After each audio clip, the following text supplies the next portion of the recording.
যে ফুলকপি ভাজি, আজকে আমার রেসিপি হবে খিচুড়ি। ফুলকপি ভাজি, আলু ভেজে নিয়েছি, এগুলোও ভেজে নেব, মুগ ডাল ভেজে নিয়েছি, আর এই চাল আর ডাল একসঙ্গে করে নিয়েছি, এটা ধুয়ে বসিয়ে দেবো। দেখতে থাকো বন্ধু। দেখো বন্ধুরা, এই যে মুগ ডাল আর মসুর ডাল দিয়ে চালের সঙ্গে ধুয়ে বসিয়ে দিয়েছি। এটা আস্তে আস্তে ফুটবে। তারপরে লঙ্কা দিলাম,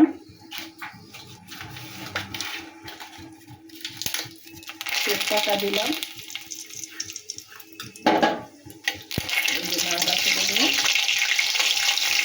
এর মধ্যে আছে আদা, জিরে, আদা, ধনে আর লঙ্কার গুঁড়ো আর হলুদ। আর এর মধ্যে আছে পোস্ত, কাজু বাদাম, পোস্ত আর কাজু বাদাম।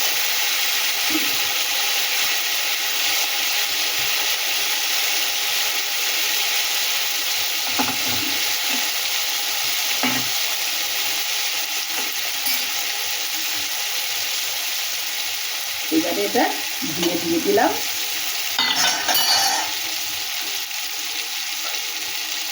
এটাও দিয়ে দিলাম।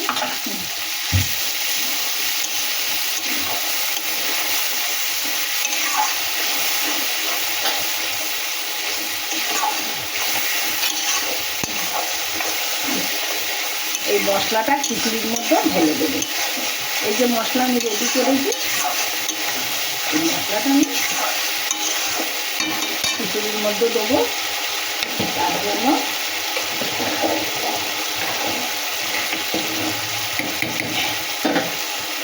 এরকম মশলার থেকে তেল বের হয়ে গেছে, মশলা রেডি হয়ে গেছে।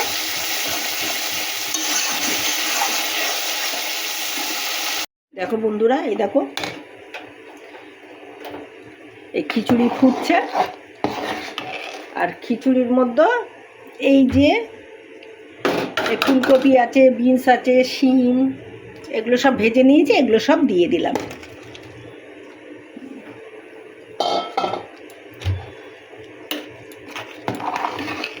সব দিয়ে দিলাম।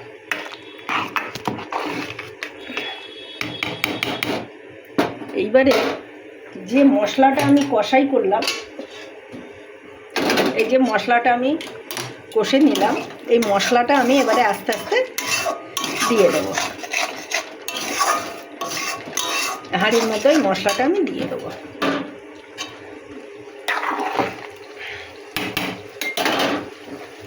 দেখো ভাত হয়ে গেছে তো। হ্যাঁ, এরকম মশলাগুলো তুলে এর মধ্যে আমি দিয়ে দিচ্ছি।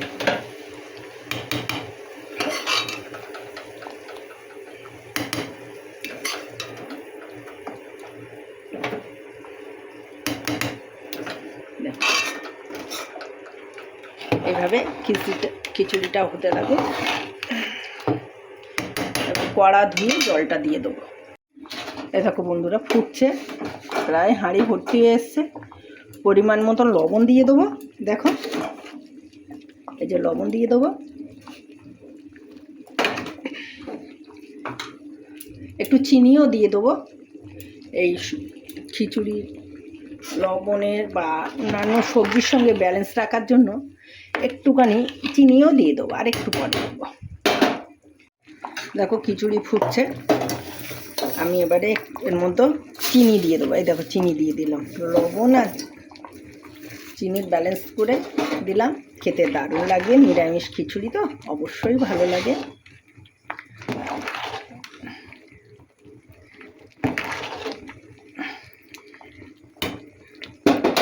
মশলার মধ্যে দিয়েছি চাল মগজ দিয়েছি একটু, আর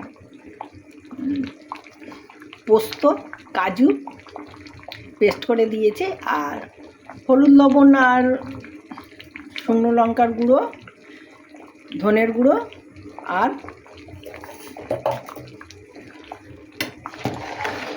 হলুদ, আর কিছু মশলার মধ্যে এই পড়েছে। সমস্ত সবজি দিয়ে দিয়েছি, আলুটা আগে দিয়ে দিয়েছে, না তো আলুটা সিদ্ধ হবে না। দেখো বন্ধুরা, এই দেখো খিচুড়ি কমপ্লিট হয়ে গেছে। এরপরে আমি যদি এটা আরও ফোটাতে থাকি তাহলে পুরো একদম বসে যাবে খিচুড়িটা। সেই জন্য আমি আর ফোটাবো না। আমি আর ফোটাবো না। এইবারে এটা নামিয়ে নেবো, তাহলে এই খিচুড়িটা একটু নরম নরম হবে, না তো সবটাই শক্ত হয়ে যাবে। ঠিক আছে বন্ধুরা, দেখো আমার হয়ে গেছে, গ্যাসটা অফ করে দিলাম। আমি আর বাটিতে করে তুলে দেখাতে পারলাম না, কারণ আমার হাতে ভিডিওটা ধরে করতে হচ্ছে, মানে ক্যামেরাটা